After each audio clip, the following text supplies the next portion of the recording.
more about that than I do. Hey, everyone, we're live with someone that, in some way that I can't quite put my finger on, I feel a lot of kinship with, and that is Chaos in Comics, who I think I first knew as not part of your scene. I can't believe you remember that. I do. Do you really?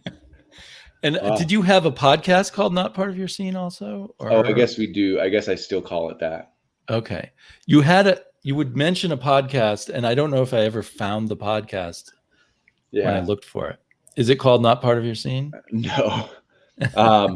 Well, for a long time, I still do, and we still do it. It's turned to an MMA podcast. It was a sports podcast called Chaotic Sports. And then I wanted just a podcast where I talked about anything else besides sports. So that's been a movie podcast, a music podcast. But it's just called like the propaganda show. I figure I could fit anything under it, but then it's just really hard to find kind of thing. So I don't do much under it. I just maybe if I look for it, I can put the link after the fact to it. If I can remember propaganda show. Well, the other problem is that when you do that, you get a bunch of political shows, and my show, I haven't done enough that it really searches. Tweet me a link to it later on, and I'll add it to the show notes later. Yeah, I'll CC you. But I haven't put anything under there in a while. But Not Part of Your Scene. I can't believe you remember. So you remember my YouTube channel being called that? Yes. Oh, wow. And I was trying to figure out when sometime in 2019, I started watching your videos. Mm-hmm. And I was looking at some of your old videos to see when I had thumbs up on them, which to me means probably that's when I first started watching. Okay. So what did I found a thumbs up on a review of Excellence. I think that might be the first or near the beginning of my watching you. And you had basically no viewers at that point.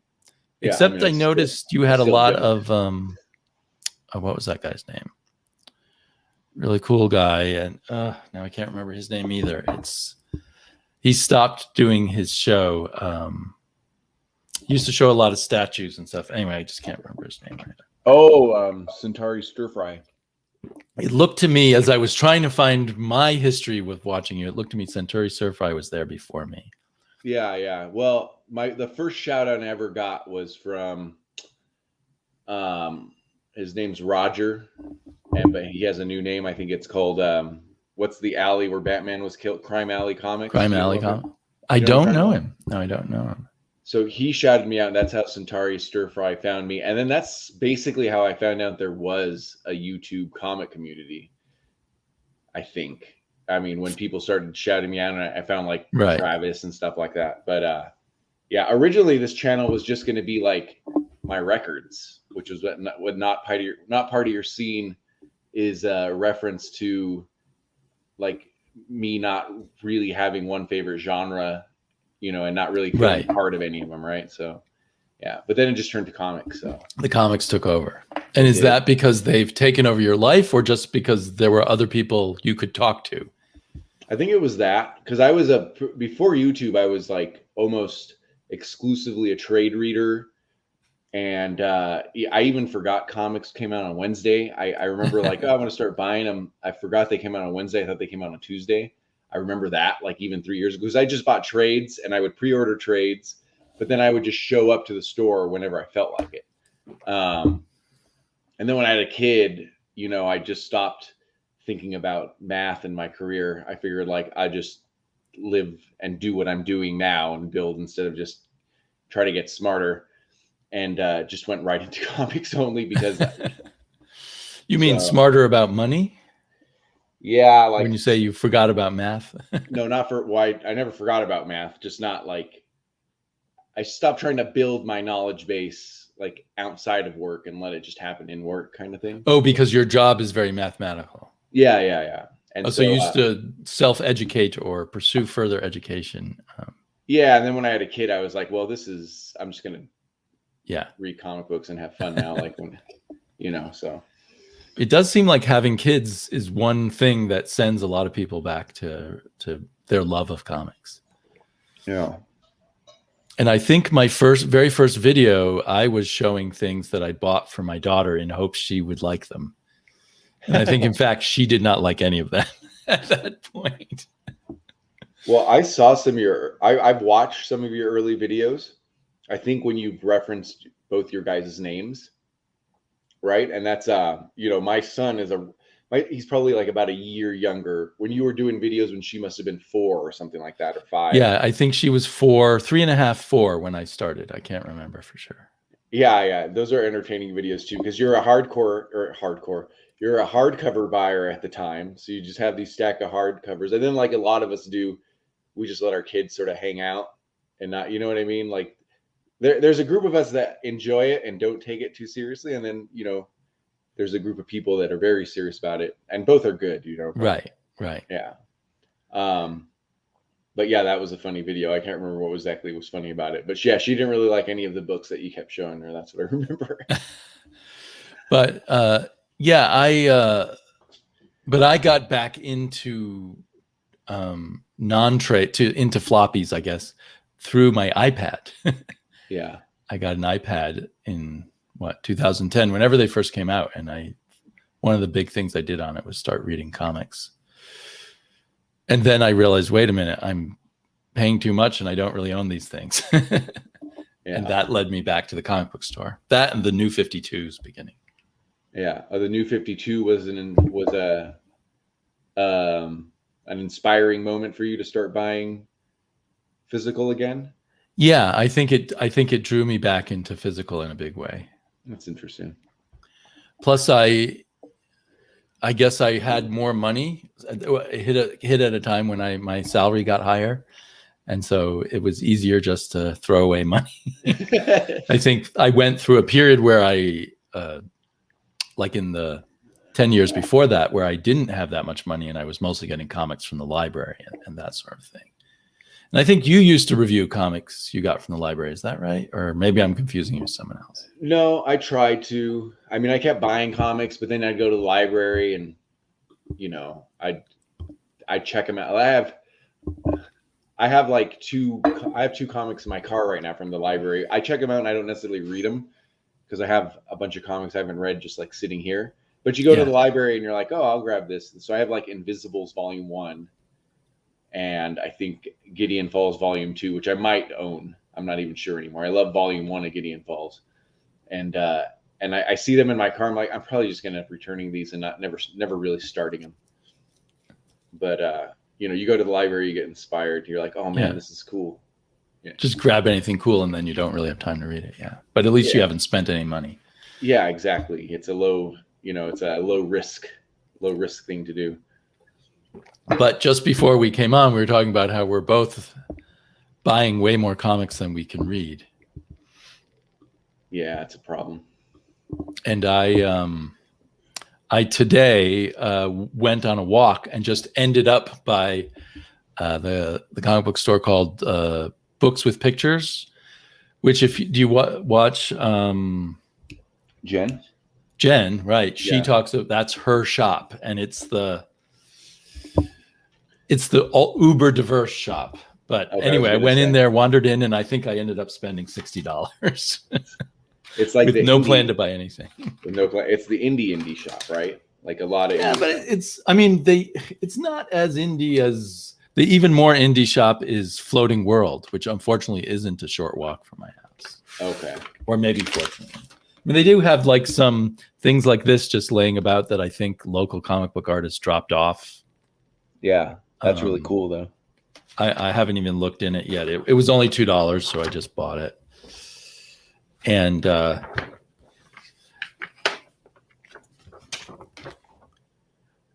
but I think they're one of those safe spaces, for different people, so you won't feel like a comic book store is intimidating or what have you. Oh, I got you. But it's safe for children and for LGBTQ and women and younger people and older people or whatever. So yeah, this one. So I just don't even know what these are, but they looked okay, and they were, I think, by local people. I don't even know. Let's see. It doesn't say anything to tell you where it was published or anything. Do they just have those by the door? Or? They actually have them in the back. They have a back section. Yeah.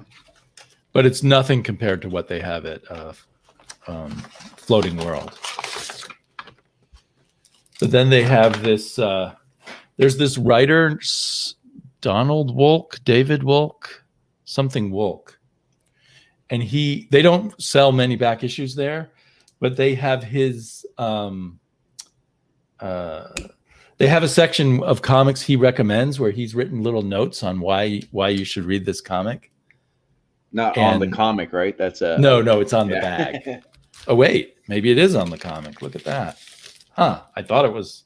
Yeah, it's a sticky note on the comic, so I guess that's rather sacrilegious. And they're fairly cheap, and I just sort of got a kick out of it. So I was a bit surprised they had Warren Ellis in there, considering his negative vibe. Oh, I didn't know Warren Ellis ever did a Solar Man of the Atom comic. Neither did I, actually. I guess if they have them in the store, they're going to sell them. Yeah. And who knows? I don't know the owner of the shop. I don't know how closely she follows all the comic book controversies. I'm sure they do if they're that kind. If they're the way you describe the shop. So I don't have a problem. I think it's interesting because I don't have a problem buying from comic stores because I do have a little bit of sticker shock. So I'll buy my weekly pools, and when I say weekly pools, it's the ones I just want to read right away. But it's because I see all the pre-order prices on Gmart and stuff. It's real hard for me to like choose a hardcover. I would have to walk into a place like what's it called, Books with Pictures or Floating World. Yeah, Books with Pictures. Yeah, I'd have to walk into a place like that and then get excited by something new that I haven't seen. Like I'd probably never buy Gideon Falls, let's say, or something like that at a comic store because I don't want to pay the $16.99 for it. Right. Yeah. Right. Well, and it's painful for me to buy trades at shops at full price. That's definitely because I'm used to that 42% off from in-stock trades. Yeah, you could find them for cheaper, and then trades. There's a little bit less of a. You're not as worried about the condition, like even like you and I, that I think both of us are only so worried about it, but we're not 0%. Right. And the trade, I mean, I'm happy if when I'll buy a trade online, and I don't mind that it has like New York Public Library stamp on it or something. Like it just doesn't bother me, those public library stamps do bother me. Do they really? But there's other things that don't bother me. But, well, I was talking with Erin from Girls Read Comics. She's mostly a podcast, but she'll jump on the Comic Burrito guys a little bit, and is in their Discord. And they did a thing with about Gail Simone, it's not a career spanning thing. They just read a couple of Gail, so they like Gail Simone, and they talked about her for an hour or whatever on their podcast. And I realized that Gail Simone. Can you name a Gail Simone indie comic? Like she mostly just has written superhero stuff. I mean, she does Dynamite stuff, but it's not. Yeah, or licensed too. She does do Dynamite, but can you think of her? Let's say a creator-owned comic by her. She did something for Dark Horse. I'm trying to remember the name of it. It was kind of a superhero thing, but it was creator-owned. And I have the trades of it somewhere, and I feel embarrassed that I can't remember the name of it. So that was I found the one that you're talking about, and I forgot. I knew the name when I started talking about it, and I've forgotten it. It's about some city that the supervillains have taken over, and it's sealed off, and that's all I really remember about it. Oh, maybe that's a different one. But there was very, very few for someone that's so prolific. Yeah. I don't know. So Tom King's another guy that really only has one indie book and then just does, what indie book does he have? Well, his Vertigo book, I guess, if you count that as indie. Oh yeah, so it's not even really indie. So Vertigo used to do what Image does now in many cases. Yeah, but you had to share your movie rights with DC or something. Yeah, I always consider Vertigo. So I forget that some of those books are Vertigo, but anyway, like those two is sort of interesting to me because they're pretty prolific and they have a fan base, but they don't really like delve into the creator-owned world for some reason. I can't figure out why. Yeah. Well, you know what? It's got to be a lot harder to do a creator-owned book. to make up something, it's that difference between staring at the blank page and sort of having something already, some notes for your story already written or something. Right? Oh yeah, that's true. So if you're doing, like Tom King's now started doing Supergirl, he does have a very distinct take and different approach to it than anyone else did before. But he is working with something that already exists. He doesn't have to come up with it all from scratch. So I get where you're coming from, but I mean, if you've written for a decade and you have like 2-3 books coming out, I mean, that few, it just surprises me, I guess. Like you don't have any idea. Well, I have a theory that there's, in terms of literature, there's two kinds of geniuses. There's the primal geniuses, which would be like Jack Kirby or something, who just spout out material, and they're usually not as sophisticated. And then there's the secondary geniuses, the people who look at that. I should work for AM radio. Yeah. He's the Art Bell of the comic community. We'll get to the conspiracies in a moment. Right. There's the secondary geniuses who kind of rework existing material. But I mean, even Shakespeare was a secondary genius, right? He did not create new things. And like I thought of that a lot because I used to be very into science fiction, like deeply into it. And, people like Isaac Asimov and Arthur C. Clarke and many other people from the 20s through the, say, late 50s, they were able to pull out the raw material of science fiction. But then after a while, there weren't that many new ideas to work with. And the later writers were people who reworked that material more. And they were usually better writers, but they didn't have that spark that allowed them to create that much new. So do you, I mean, how much is that? So sometimes I think, so I wonder if Tom King doesn't have that spark of creating new things. You can be a great writer, but there's different ways to be a great writer, is guess what I'm saying. So Tom King's a different story because he might not, but I think he's just a big comic fan that acts like he hates all the characters, because he always talks about how that's what he read in Afghanistan. But I want to ask you about this, especially like Asimov, and the only thing I've ever read of his is Foundation. But some of these things, this is also my argument for the Beatles, for or against. It's not necessarily against these people, and Jack Kirby too. Right. But so we think of these people as people that like created, or that first kind of genius that you put it. But how many, like, let's do the Beatles first. And I don't know whether you're a Beatles fan or not, but like I'm mixed. Yeah. So, and I am a Beatles fan, but we were already doing bass, drums, and guitars. So what the Beatles did, maybe make it less poppy, even though it was very poppy at the beginning. Like, would we have figured that out? Like, would someone have just done it a little bit later? There were already superheroes. Jack Kirby's a little bit harder because there was that explosion and it was like the right time, and there was a bunch of people primed and ready. Your example of the Beatles proves the flaw in my theory. There are some people who are a little of both, because I think the Beatles were refining the work that was done by African-American artists starting in the 40s. That's and then white people doing more, white and African-American people doing more with it in the 50s. And then the Beatles clearly at first were just drawing on that stuff, and then they were slowly refining it. And then they got to a point where they seemed to step beyond and add real new stuff. So that's exactly true. So it'd be nice if Tom King were like the Beatles, but so far I don't see an evidence that he is.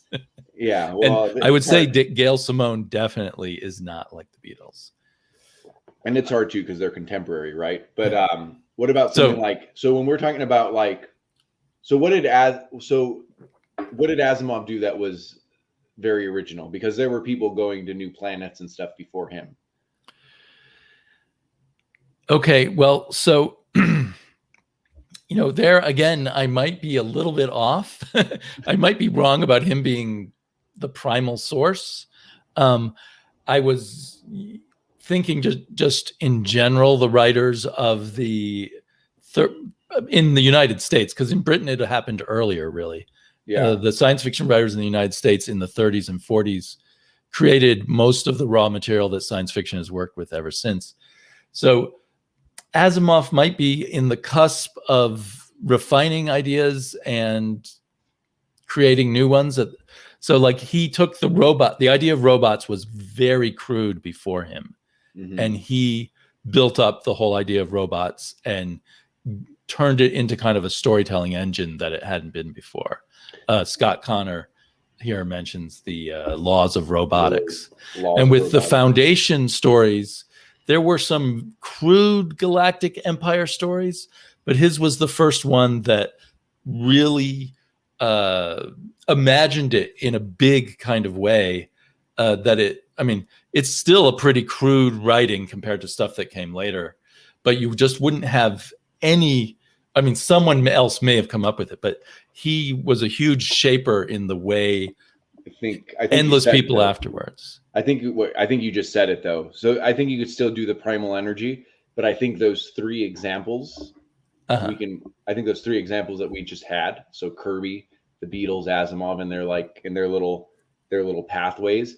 I think that it's more that they became huge shapers. It's a little bit hard to say like someone started something. Yeah, it's hard to draw a line, but I still feel there's a difference. So I don't feel like so far anyway, Tom King is doing anything like Isaac Asimov did. Yeah. I mean, and nice Alan Moore to an extent. Alan Moore is more like Shakespeare too, right? I mean, he just takes existing stories and performs some magic alchemy on them, so they feel.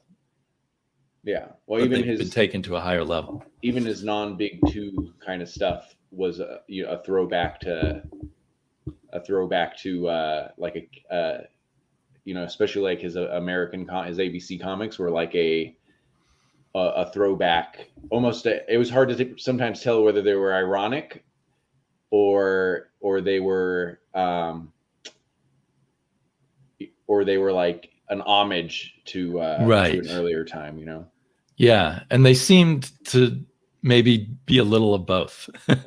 Yeah, I think they were. You know, and he was a little bit more of a skilled storyteller though, right? Than the comics he was paying homage to, in my opinion. But I mean, I wouldn't compare. I think those three in those different genres can be compared, or mediums. In the case of, I guess Jack Kirby's definitely science fiction, but in mediums, I guess. Right. But I wouldn't necessarily compare them to anyone now because you don't really know, you know, like we wouldn't know to say that about Jack Kirby in 1969, right? Like we'd be like, we might have. It's, I think by, like when I started stumbling across Jack Kirby, I mean, my mind was so utterly blown because I was started with some New Gods and some Mr. Miracle. Of course, I was a kid, so. Yeah. But you are right. Perspective of time helps a lot. I think Scott. I mean, just going off on tangents here, but Scott Connors. If you take that analogy of the Beatles, I think he's right about Neil Gaiman, who. I mean, he definitely was drawing on not just comics, but kind of the history of storytelling. But seemed at some point to be creating something new. Different people have different feelings about. I mean, there's a time issue. There's a time issue there too. I think with the Beatles. I mean, a lot of stuff was happening in comics before Neil Gaiman. You know, like comics was already on a certain path. I think, you know, the Beatles are really a change.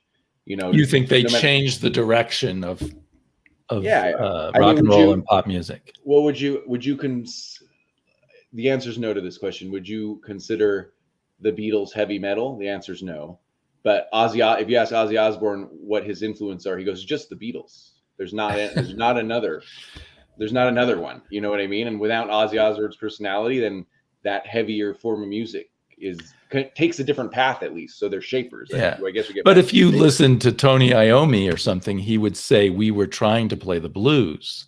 Yeah, exactly. And the Beatles weren't the only purveyors of the blues. They could have ended up, or they weren't very much. The Beatles may have inspired them to form a rock band and inspired them to be songwriters.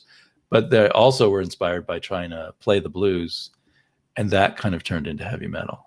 And that definitely did, right? But would we know who Black Sabbath was just on that riff, or did Ozzy have something to do with it? I think he was the personality that pushed Well, it. Yeah. But anyway, the point is that they're like a shaper, right? Because I understand that Black Sabbath originally was almost like a Led Zeppelin spinoff, but the idea is that they shaped.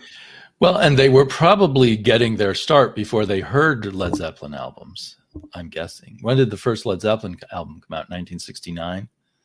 Probably something and like Black that. Sabbath were probably Like already playing in clubs 73. before then. Yeah.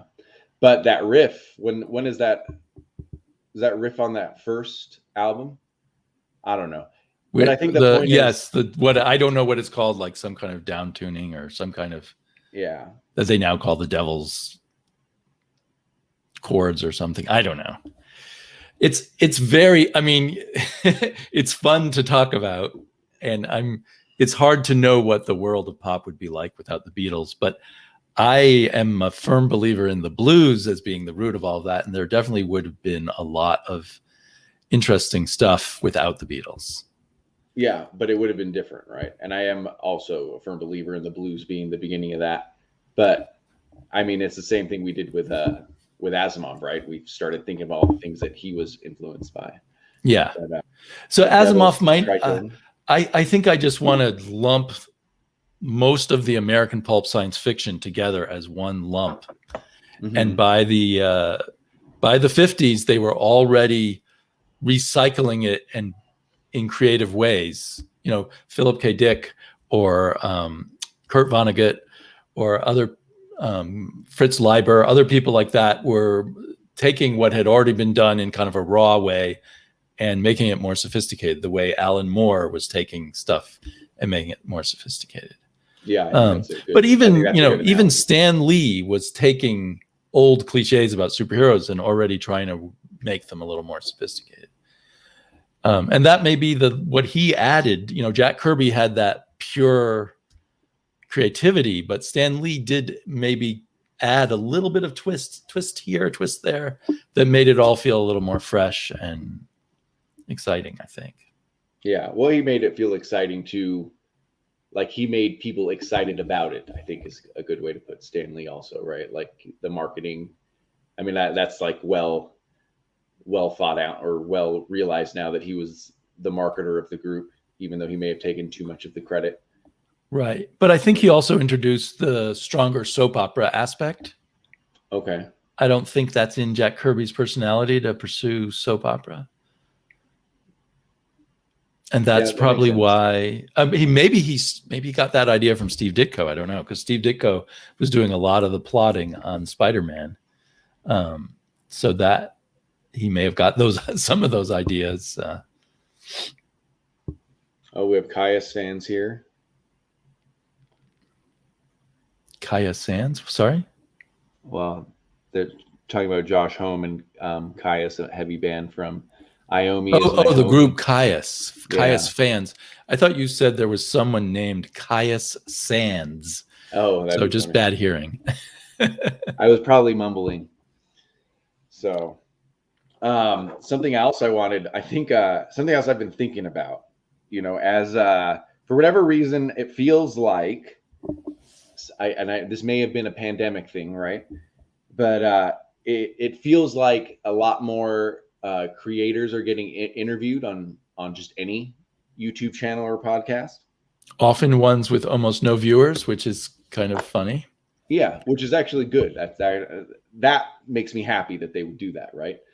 But I think something that you and I maybe have a little bit in common, at least to a certain extent, is that we don't. Let's say on Twitter, we only follow maybe a handful of creators, if anything. Yeah, right? I occasionally have followed creators on Twitter and then usually stopped after a little while. Yeah, or when I definitely did, months and months ago for like the White Noise. Now Rom B, he's one of the big hot writers, but when I was first starting to see that they were like a little group together. So I would follow them, and I think I still do. I think I follow Kieran Gillen, but not very much else. So what's the reason for that for you? Well, I haven't tried following those people. Well, creators in general, though, like what mindset are you when you don't always follow them, but you're active on Twitter? I think originally it was because a lot of people on Twitter, and I presume on Instagram, I don't know, they share too much. So they seem too human. That makes sense. They seem petty. They seem insecure or whatever. And I kind of like, part of me might be better off never meeting creators at all. But yeah, not that at cons, I do go talk to them, if they're in the artist alley or something. But I remember I was following Brandon Graham a long time ago when I first realized that Brandon Graham was kind of cool as a creator. And I just felt like I was listening into sort of his bitch fest about things. And I was like, I don't really want to hear that. And I much prefer following my fellow comic creators. Now, since Rodney, no, not Rodney King, the guy in Minnesota, since he got killed, I started retweeting a lot of stuff about the police and stuff like that. And so I would have been someone I would have unfollowed myself when I stopped focusing totally on comics. But I think I've gotten back to not doing that. Yeah, I think I'm more or less that way too. I think, I don't know. I think there's this feeling too that people want to, like the industry's so small, and I guess it's like a taste, whether people realize it or not, to like be insiders or something like that. Right. But I found even people I like, and like Bearded Comic Bro, Comic Burrito, those are great guys, but they interview people, and I've told them this. I'm not like being a jerk or anything, at least not any more than normal. But they'll interview people, and sometimes I feel like, well, I don't know that I could trust what they say as much. Do you know what I mean? Like, there's a certain independence with a handful of people that, like we started to talk about earlier, that would just let their kid run around while they're talking about their comics or whatever. There's like a certain independence that I like, about your channel, for example, and a lot of others, Terrence, that you're, Terrence was one of the big ones too, I've just seen more during the pandemic, and I think it's awesome because I watch these interviews and they're doing something else, right? So that's another thing, right? A different kind of show. Exactly. They're not necessarily, talking about their opinions on comics or whatever, right?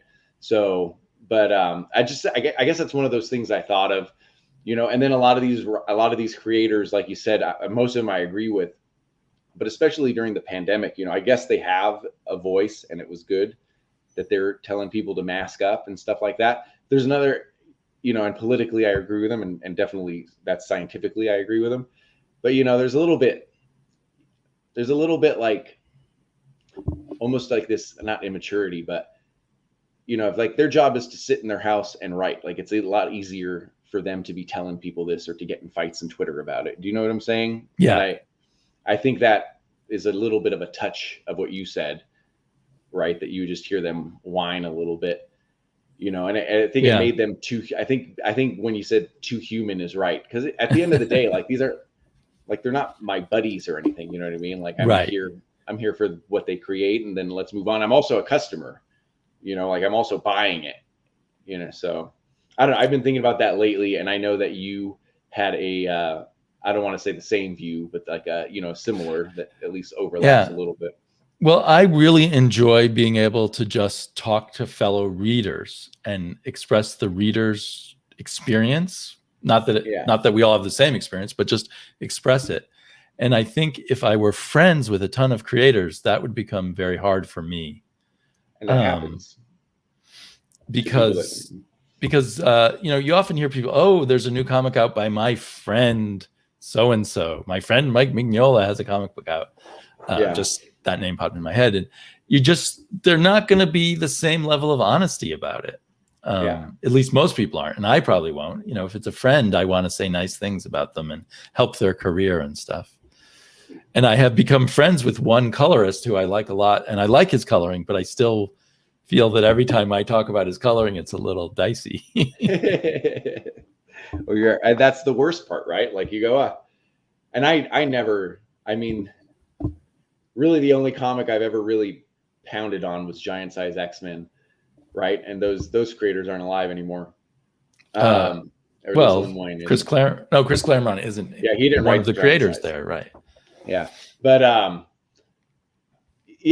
but I would, I'd imagine like you wouldn't even feel right just having even any criticism, like just being like, well, it's a little light, and then 90 other, you know what I mean? You just start being uncomfortable that way. So, well, if you've ever hung around creative people, because I spent a long time trying to be a science fiction writer, which is partially why I can't enjoy science fiction as much anymore. But people, people notice every negative thing about comment or review or critique of their work, even in a positive review. For most people, if you've created the novel or the short story or the comic book, anything negative about it is going to stay with you all week long, and the positives are going to just flow off your back in most cases, especially if there's something negative there. So some people are really up late. I don't drink scotch, but I did bring a beer and I forgot to open it. I just drink my water. This is probably the first stream since I've ever been on that I'm not drinking a beer that wasn't in the morning. So yeah, luckily Bueller, I'm friends with Bueller, and he doesn't write comics. If he did, it would become a problem. Well, that's another thing too.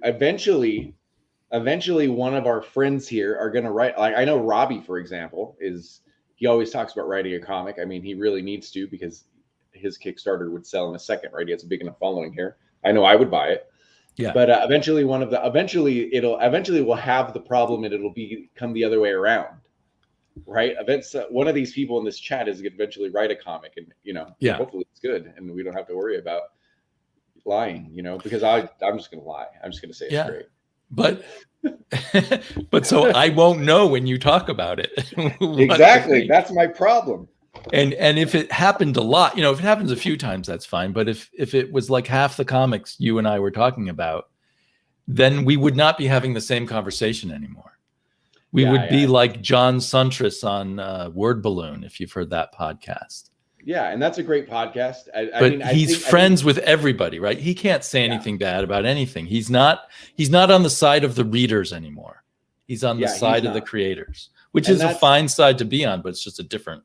It is, and I think that's how we started. It's just something different, right? But it isn't, and I think to be honest, he's been doing it for so long. But when people ask him about it, I think he's actually afraid to give his opinion, partially probably because he's friends with all these creators, and that's like what he wants to do.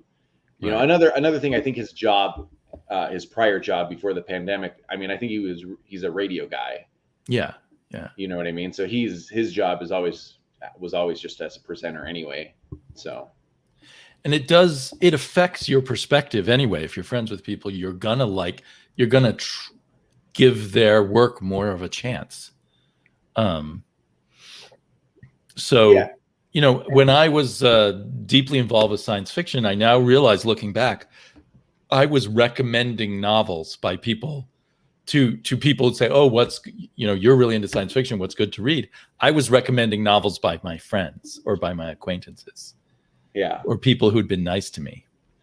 Yeah. And so those were not necessarily the best recommendations. They probably were decent. I would pick the better ones to recommend. But which is funny, because I've probably, like, back when you couldn't listen to music on the internet, or in my day, like, I guess I could listen to Napster. That was probably my high school days, was Napster. But back when you couldn't immediately listen to music on the internet, the worst recommendations were always the band I like, unless they were talking about their influences. The worst recommendation was always the band I like. I would read what they said in an interview. They go, "Well, what are you listening to today?" And they were clearly just either naming the bands that they were gonna tour with, or that they were friends with. And I could always remember, I remember like explicitly quitting buying recommendations from bands. If that makes any sense. So, I guess one of the things, on the reader sort of side, like talking amongst readers, and I think that's something. I think that's why you and I, even though we haven't been on too many, I think the only stream we've ever been on together was with Terrence like a year ago, right? Was it that long ago? I think so. I remember the subject was Rorschach when Rorschach was announced. So. Oh, okay. Yeah, I was Mr. Anti using the material of Alan Moore. Yeah, and then I think you thought a tweet was talking about that I sent out, but it was really just talking about how it's just fuel for people to hate Tom King more. But I want to set the record straight with Bueller. For the record, met me for the first time. He wasn't impressed. No, when I met him at first, I just thought he wasn't going to be successful. I did like him, but I did not think he was going to be successful. And it wasn't because I wasn't impressed or not. I mean, I don't even look at people's YouTube channels that way, but I thought he was a nice guy and I was glad to meet him. But I could tell he thought of what he was doing as something bigger than what I think of. And I'd known a lot of people who thought that and disappeared after 6 months. You'd seen the graveyard. You'd seen 6 years of the graveyard. He has been such the exception to that rule. Or maybe things have changed. I mean, now we've seen Robbie get quite big too. So for people being, not being really like Robbie and Bueller are genuine, right? And before, the successful shows were like Comic Girl 16 or whatever her name was, who were literally just doing a character on YouTube. I don't know if people even. Did you know your birthday is the same? I don't know if I was supposed to tell you. Same as Bueller's? Yeah, I don't think Bueller knows. Okay. Bueller, we have the same birthday. Travis, we have the same birthday. I was born today in 1961. So someone at my work, which is not that surprising, and then also my waitress today at lunch all have a birthday today. So I did the math. All of your parents had sex somewhere around October 23rd. Ah, that's good to know. Yeah, just let you know. I didn't tell the waitress that. That would have been weird. The weird thing is to think that Bueller's parents and my parents might have been having sex at the exact same moment. Well, is Travis is he born in 61 also? Oh, sorry. You're right. What am I thinking? He could be. I don't know. No. He looks it, but no, he's a lot younger than me. Yeah, I mean they could have been maybe with his brother. I don't know. So anyway, yeah. Before we started, I was showing Chris my favorite birthday present, which is this golf hat. Yeah, I thought it was a Dropkick Murphys hat, and then he did. It's a Dropkick Murphys hat. Yes, it's or a goon hat. It's the hat the goon wears. Yeah, that's the Dropkick Murphys hat. That's what I'm trying to say, but I think it's a golf hat. Once you held it up. Yeah. So Bueller's parents were having sex 20 years after my parents. I don't know why I thought that. Had that. Oh, yeah, you guys are the same age. I mean, they could have been having sex at the same time. I mean, they're just not conceiving him is all. Yeah, I don't know. I could be Bueller's parents' grandfather, as far as I know. No, that's a joke. So I think I do like. So one of the issues with like culture in Vegas is that we don't have much, especially compared to say somewhere like Portland, right?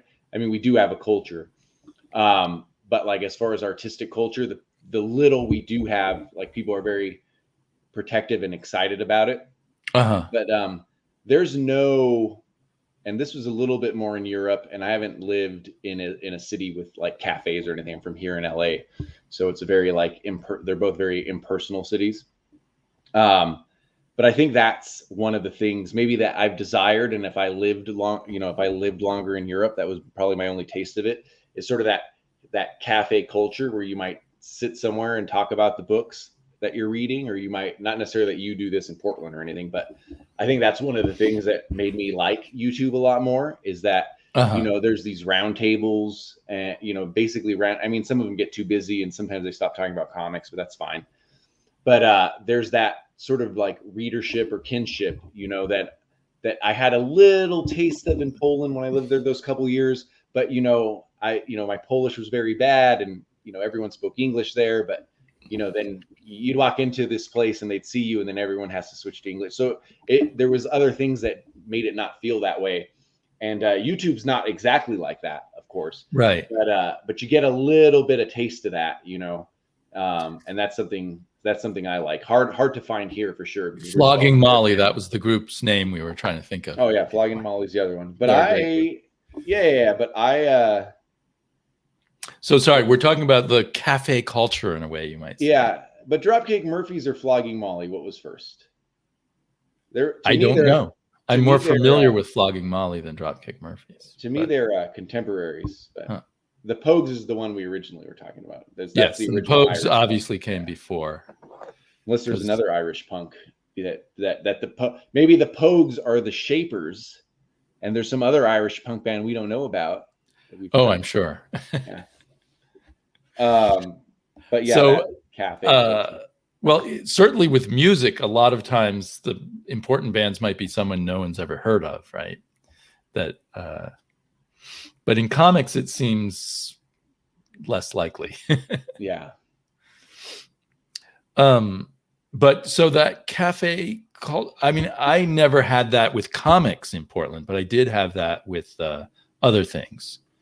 Like the literature, the book, movies. Like I would be hanging out in cafes and meeting people who decided they wanted to be filmmakers and things like that. So you'd have interesting and artists, and of course bands.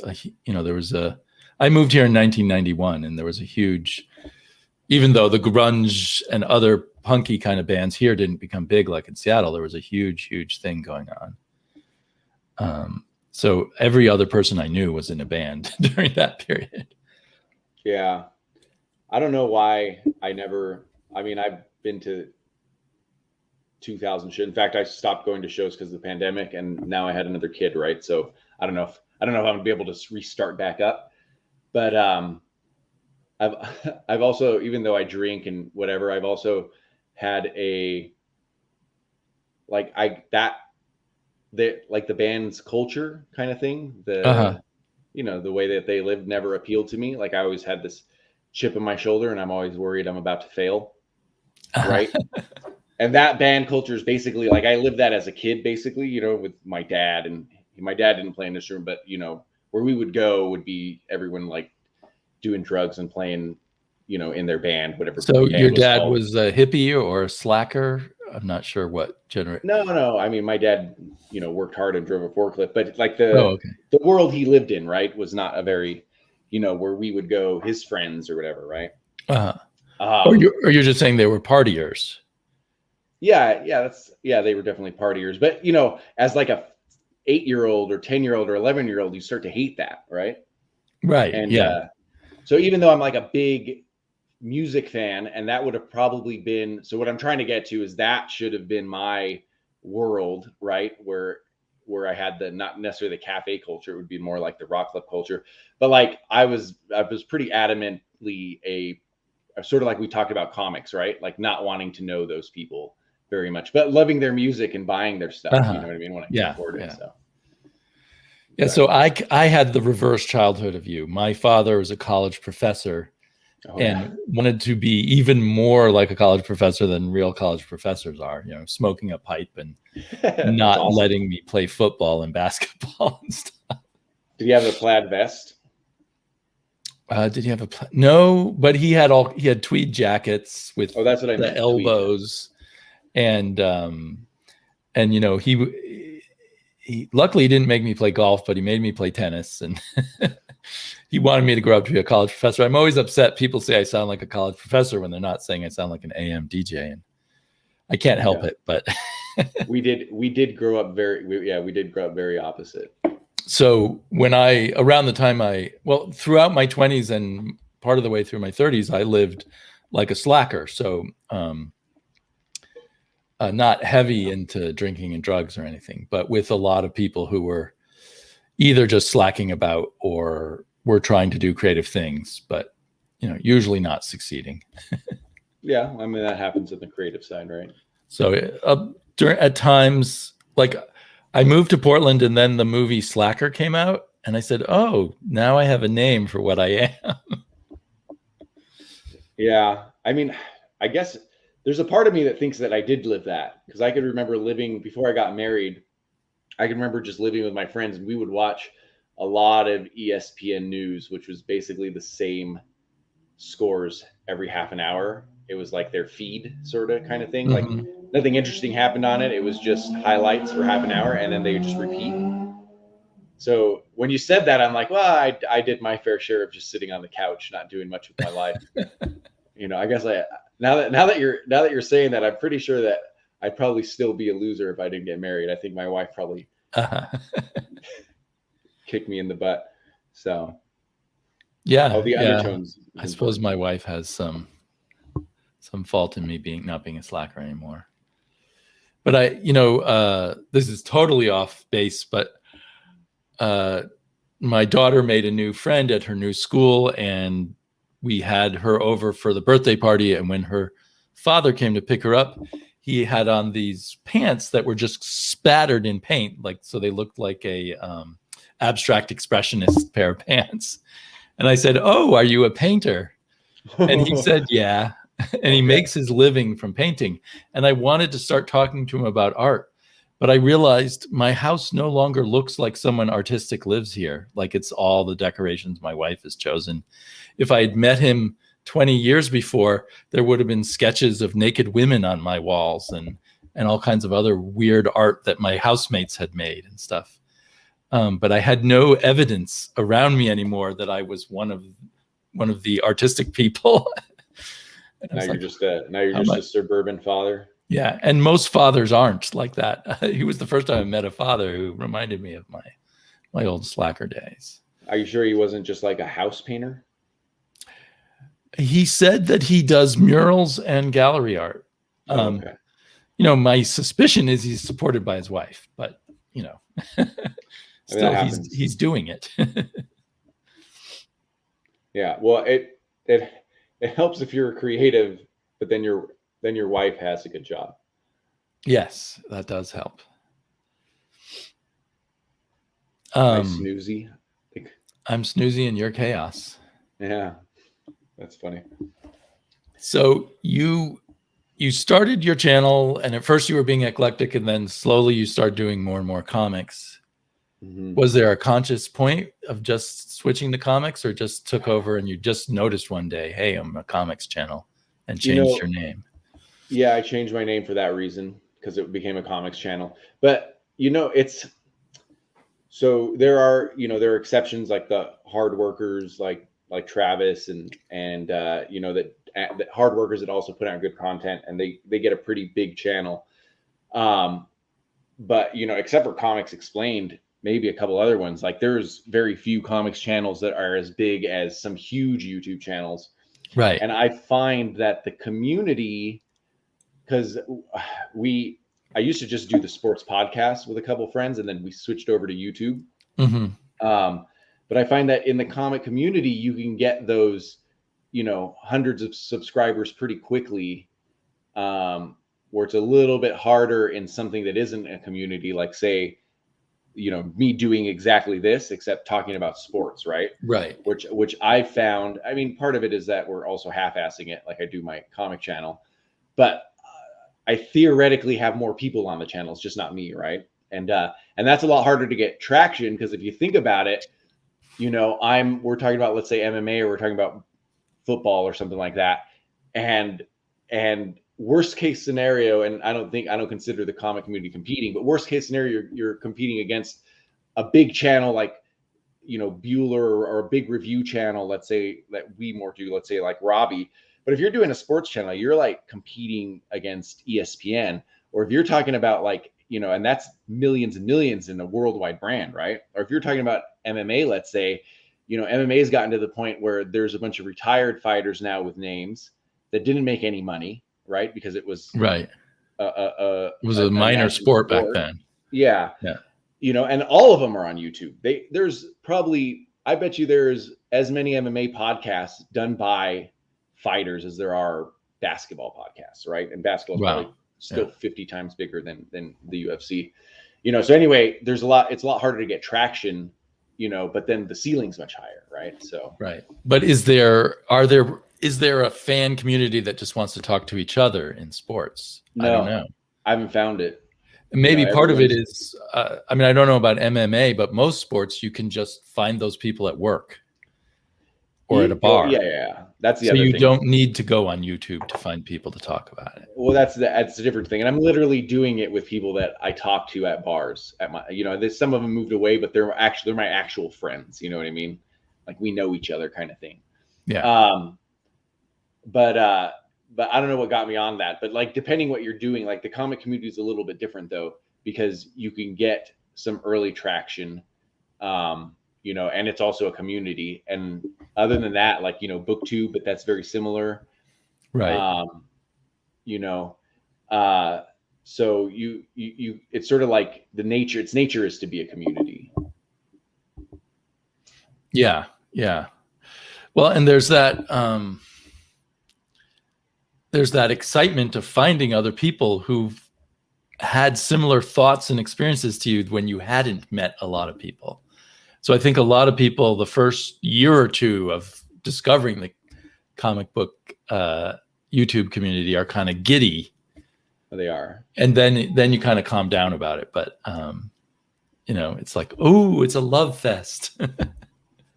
Yeah. And you do see that. I can think of a few right now that, are, and I actually think that it's a little bit contagious. Like I'm excited for them to be that happy, and like, or the people there's a couple that I'm seeing are actually people that were in the chat for a year probably before they started appearing on camera, so yeah, it is contagious. And sometimes I'm jealous and I want to get back into that.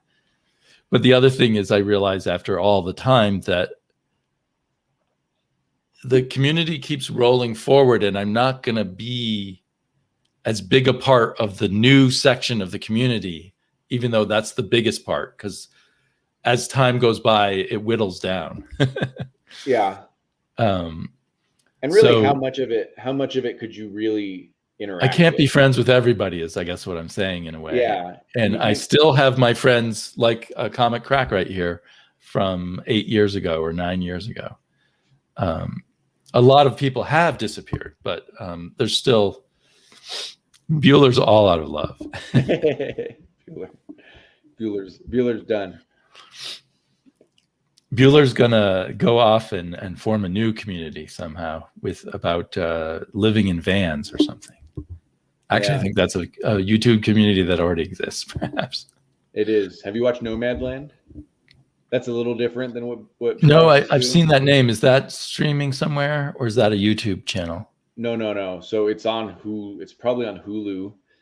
I mean, it's a little different than what Travis is doing. It's on Hulu, but it is. It won the Oscar for Best Picture. And it was probably in my top 10, maybe. Oh, okay. But it is really out of it for not knowing it won the Oscar. But that's about the van life, and then what you said. There actually is a YouTube community. There actually is a YouTube community of people that more or less travel around in their vans. Yeah. Nomadland was really a picture. It was less about the people that just do it on purpose, and it was more about the woman who is trying to find a job, after the crash in 2008, and that's all she can do. And she's like traveling to Amazon places and getting temporary work and stuff. So, it has that sort of theme over it. But I should watch it eventually. But kind of coming out of that period of having a young child, I just stopped watching movies, and I'm having trouble getting back into that. And I got so deep into doing comics, it's kind of like after my daughter goes to bed, I'd rather read some comics than watch a movie. But someday. I used to watch a lot of movies. I find myself watching more movies now, I think. And I've made this decision to not watch TV shows except for the MCU ones and the Star Wars ones, just because I don't have that much time. And movies, I feel okay with just like maybe watching like a chunk of them, like 20 or 25 minutes, Uh-huh. know. And I seem to be okay with watching them on my phone. I know a lot of people don't like that, but I'm fine with it. Oh yeah, I feel like I have to watch them on the big screen, the big screen of my TV. Yeah. So I've gotten used to just, I guess YouTube may have done that to me, but I've gotten used to watching them on my, and then sometimes I'm rewatching a movie. Like I'm watching Total Recall. So I've seen that like 15 times. I can watch that on my phone, but yeah. Speaking of Philip K. Dick, there which you go. We mentioned briefly a long time ago. Yeah, a little while ago. I was going to mention him about that's someone whose influence is felt. So I can't really tell how old you are. What's the era you first started reading comics? Oh, I was reading. It was probably the early 90s. So I'm 39. Okay. 39, born in 1982. So you're part of that, basically, not the Image generation readers. I am. So I'm the same. So I know we both watch a little comic book kayfabe, and I'm like the same age as Ed Piskor. And I think he said he's born in 82 also, and I think he's a little bit more into it, at that first Image, time. I remember my dad being really okay with it. And in fact, that probably helped me become a better reader. I definitely bought Gambit's first appearance, which now I'm told is not his first appearance, but I've spent my life telling people that I bought Gambit's first appearance in 7-Eleven. So the uncanny Gambit, not the annual that everyone says is first appearance. Right. But I don't know that I read it or that I cared to read it. I just like to buy comic books. But yeah, I think like selling Spawn was probably where everyone in my family was so proud that I sold Spawn for like $25 or something like that. They're like, oh, he knows what he's doing, Right. So I guess that is my era, but not, when I listen to Piskor, I'm like, oh, he's lying or he remembers this stuff and was really into it then. And which is probably the case because he ended up making his career. Right. So, yeah, but yeah, that's my era. But, without though the effect that Image and X-Men #1 had on people, that was like a little bit before me. It was, I remember it the same way I remember the Dodgers winning the 1988 World Series. I think I was too young to really have been paying attention, but the echoes 2 or 3 years later stayed with me, kind of thing. Yeah. But I feel like you're like part of that generation who's coming back to comics. You might have stayed all along, I don't know, but a lot of people of your generation, I think, have been coming back to comics in the past 5 years or so, judging by YouTube. It feels like that. I mean, this is the only time where I would in my life, though, where I would discern between comics and novel reading and where I think comics have taken it over. Because for me, I just read the thing that was good, right? Like I didn't have, like I said, I would buy like graphic novels or whatever, but I didn't really discern it. I was just a reader, and I had knowledge of comics, definitely in high school bottom. But, for me, it was the thing I was reading. I wasn't like a Wednesday Warrior or anything like that. Like I would realize I haven't read anything in a while. I would go pull up like the Eisner list or someone's top 10 comics. Let's say it's like where you could still have done that in like maybe the early 2000s. And it was just a thing to read to me, So I never really felt part of any kind of comic community or desired one, until I found this one. Right. Well, no, I wasn't talking about a community, but I was just saying that what we're seeing in the community now is that generation sort of coming back to comics. Coming back, yeah. And I feel like just from the time I've been on YouTube, I see people coming back to comics in waves.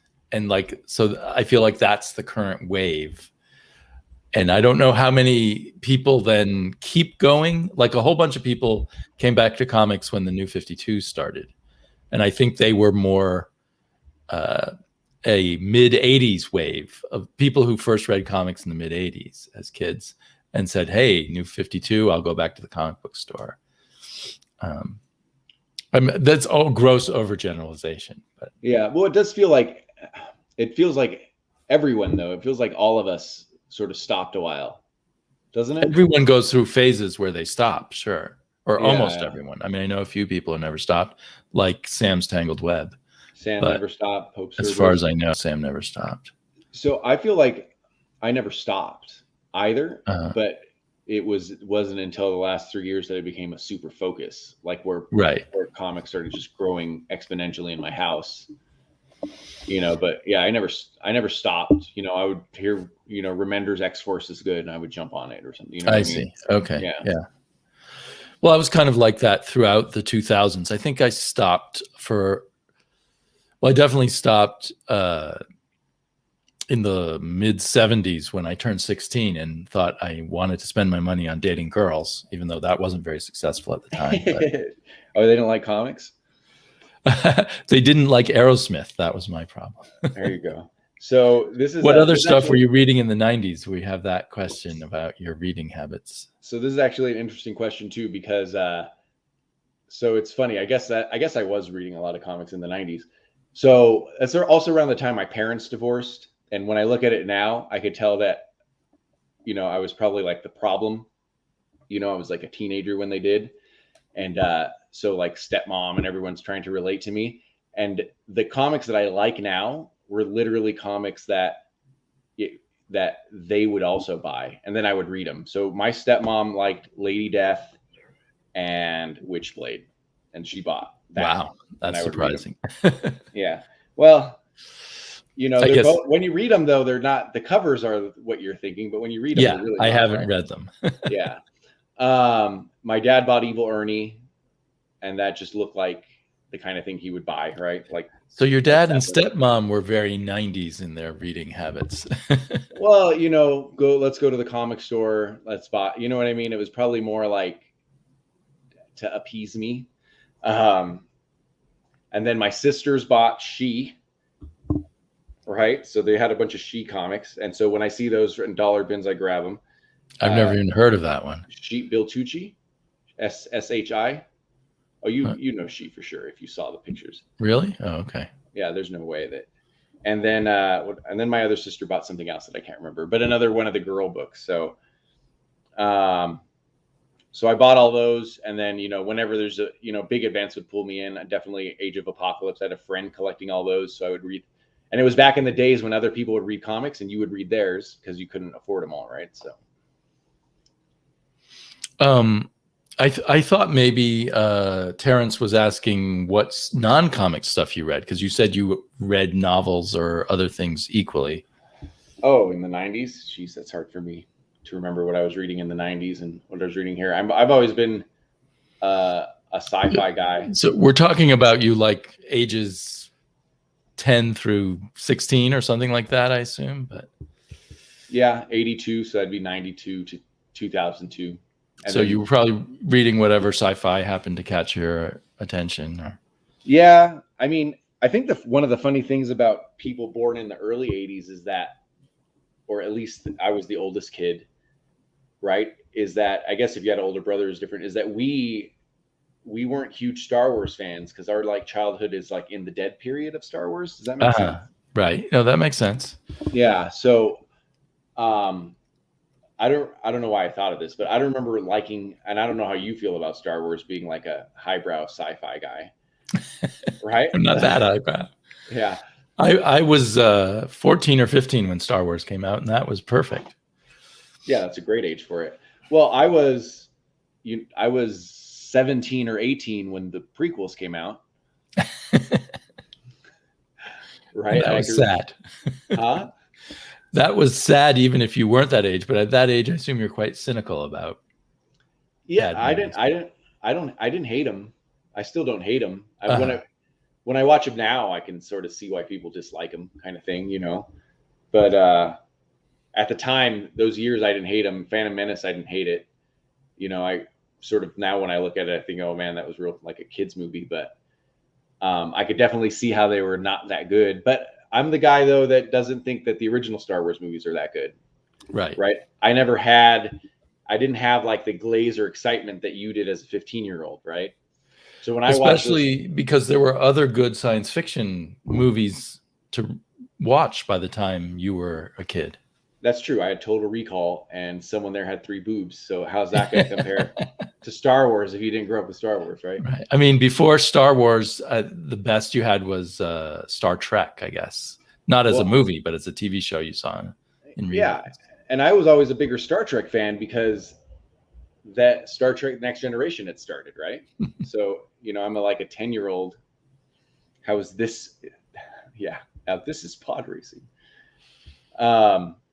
So anyway, I think where I was going with, I don't know why I was going that way, but Star Wars to me, like, it's only gotten interesting lately, right? And it's not, to me, it's not the movies at all. Like, none of the saga movies have gotten that a bit more. I'm trying to remove someone. Sorry, I got distracted. Uh-oh. Someone. Uh-oh. Oh, there he's back. Oh, I see it. I think I don't think he's a comic book reader. I don't either. Can I just block user? Block there we go. Yeah, block him. There we go. I put him in timeout. I didn't see the block user. Okay. And an interesting name. Well, that's a first for me on a live show. That's why you have to have. That's why you have to give people wrenches. Like I know. I need to. I don't even know how to give people. Well, I have given someone a wrench, but I generally the same way how I did it. The same way you blocked them, they'll be like, make moderator. I have to do it. I can't do it through StreamYard, I assume. No, not through StreamYard. Yeah, so I'm adding some moderators now. Yeah. So anyway, sorry, I got so distracted. Scott Connor already is a moderator. Oh, there you go. I'll make Terrence a moderator. I don't know if he's still here.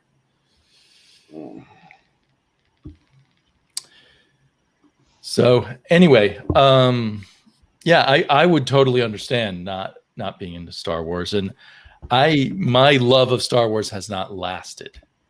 Okay. I watched the first, what was it, J.J. Abrams Star Wars, and I just didn't even bother with the rest. It wasn't bad. I just wasn't excited, and like I said, I'm not watching many movies right now anyway. Yeah, I don't think you miss much with them. I don't think anything happened in there. I mean, I don't know, because now people younger than me like defend the prequels. For people my age and older, I had I was a little bit of the contrarian, going, they're not that bad, right? I didn't think they were particularly good, but I didn't have the hate that you had from it. Right. But I'm finding people younger than me, the people that watched them when they were 10, like actually like them, and Jar Jar Binks isn't getting booed anymore. He's getting cheered now, apparently at cons and whatnot. So, I mean, I guess obviously it's a generational thing, but yeah.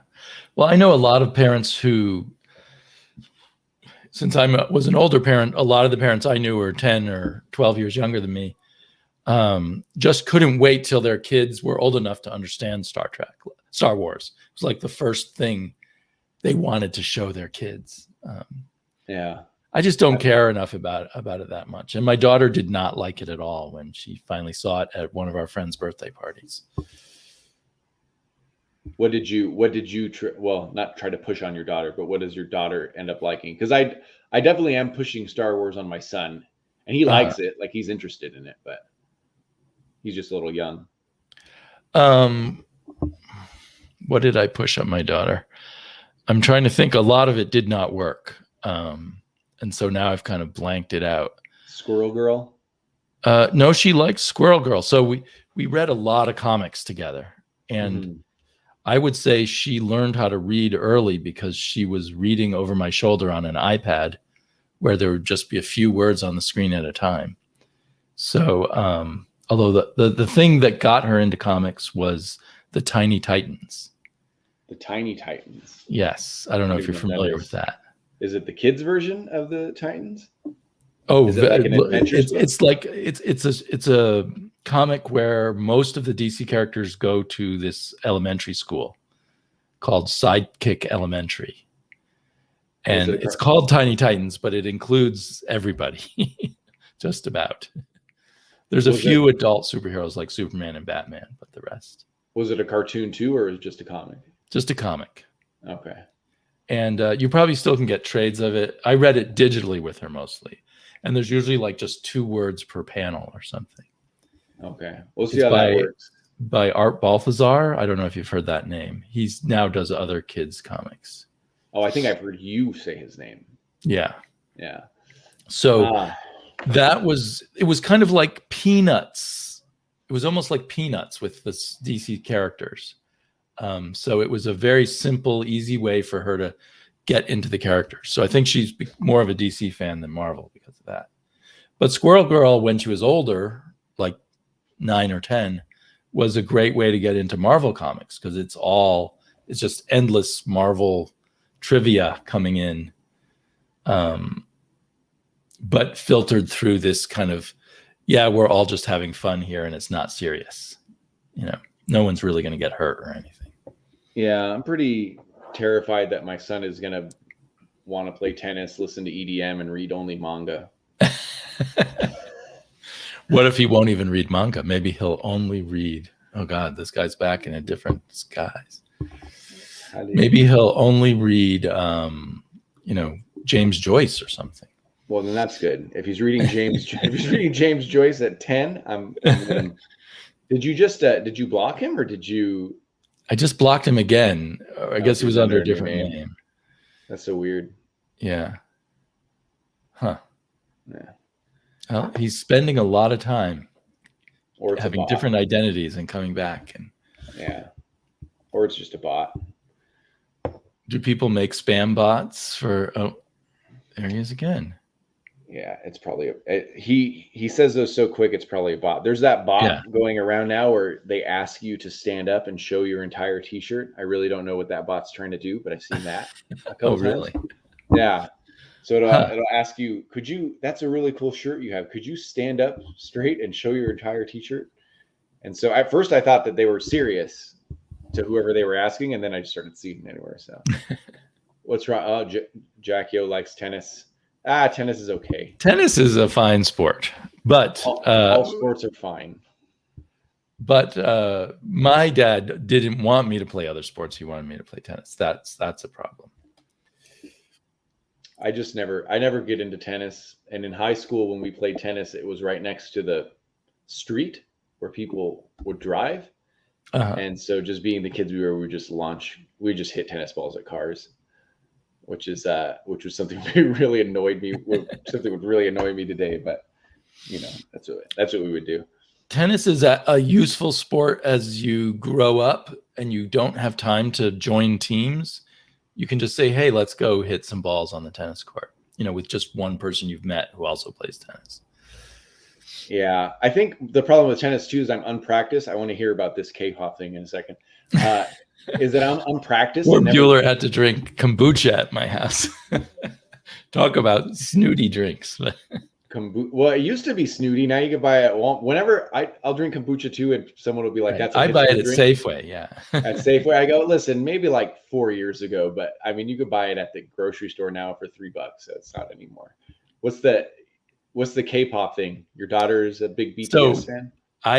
For a while, I was successful in getting my daughter to like music I liked, but no longer. She only likes K-pop. Yeah. And only likes girl groups, K-pop girl groups. So not BTS then? No, she does not like BTS. My babysitter, before she quit, not my babysitter, I don't have to be babysit, not yet anyway, but my babysitter of my son, love BTS, but I think it was maybe I guess I'd heard of them maybe the first time, and talking to her made me realize how huge K-pop was, and is also a giant YouTube community. To be honest, yeah, there might be. My daughter and I used to watch Baby Metal together, but it didn't really take off. So I've succeeded in getting her to like comics. But not in terms of music. But I think it's important I think music is often an important thing for creating your own identity and not your parents' identity. Well, what is your music? because sometimes you'll call out a what sometimes you'll call out like an influ like a band that I would say influenced punk. Did you one time tell someone to listen to Sham 69? Do you know? I don't think that was me. Okay. I'm not a big Sham 69 fan. Musically, But you know who they are. Yes. Okay. Musically, I've gone through many phases. I mean, I'm 60 years old, so as of today, it's hard to say that I just turned 60. So, well, where'd you cut your teeth? In the 70s, I was into I guess what you might call the dirtbag or greaser hard rock at the time, which was Ted Nugent and Aerosmith. Mm-hmm. And then I got into punk via the Ramones and then of course all the new wave stuff at the time. And then I repudiated hard rock at that point. But then around the time I discovered a Slayer album, I got back into heavy metal. Slayer brought you. Slayer was one of my first heavy metal, or true metal albums, I suppose, from the modern perspective. Because we used to call groups like Aerosmith heavy metal, but no one ever would now. Yeah, my dad called it acid rock. I saw Black Sabbath when I was 16. But we considered them an awful band. Mm-hmm. It only took me a few years later to appreciate them better. So on the punk rock path, yeah. Because for me it would be weird. For me it'd be hard to go Ramones, Clash. Were you a Clash fan? Ramones, Clash, Buzzcocks, the Jam, all the Buzzcocks a couple years ago. Oh, I didn't know they were still alive. Well, we probably have the bigger explicitly punk rock festival here called Punk Rock Bowling. Okay, well, that makes it cool to live where you live. Yeah, and don't you have cool rockabilly? I don't know if they're cool. Rockabilly sounds cool to me. I don't know if I'd want to go to a rockabilly festival, but I always think they're happening in Las Vegas or something. There's one big one that happens at one of the hotels. But I was going to ask you, you didn't slide into what that. So to me, in my head, my mindset is that punk slid into what would have been like early hardcore. So like early Bad Religion, Black Flag, or did you cut it off there? No, I did not cut it off. So okay. I was then into Black Flag, and I was very into Husker Du. Well, that's yeah. And all of these things like the Ramones or Husker Du now seem almost mainstream, right? But they didn't at first. So like in my college dorm, I already liked the Ramones before I went to college, but in my college dorm, there were 2 of us who liked the Ramones out of the whole dorm, and everyone else was listening to Jethro Tull and things like that. And so I would go, I went to a lot of Ramones concerts, and they usually had like 200 or 300 people there. So the Ramones never got big till after they all broke up. Yeah, really. It was a while later. Do you like Dee Ramone's rap album? I always ask people that. I bought it.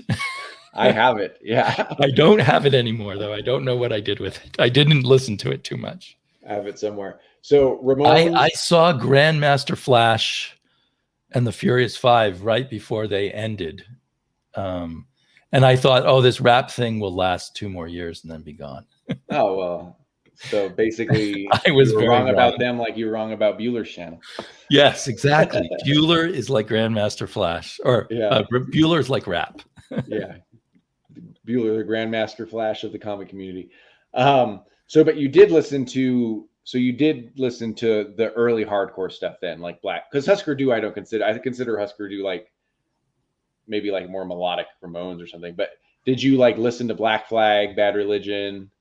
I did not listen to Bad Religion, but Dead Kennedys, Black Flag, a bunch of the California groups. Okay, Dead Kennedys. But I probably leaned into the more melodic, like I think X was one of my favorites. Oh, X is really, I've seen them too. I had a Germs album, but I wasn't really that into it. And I saw X in concert a number of times.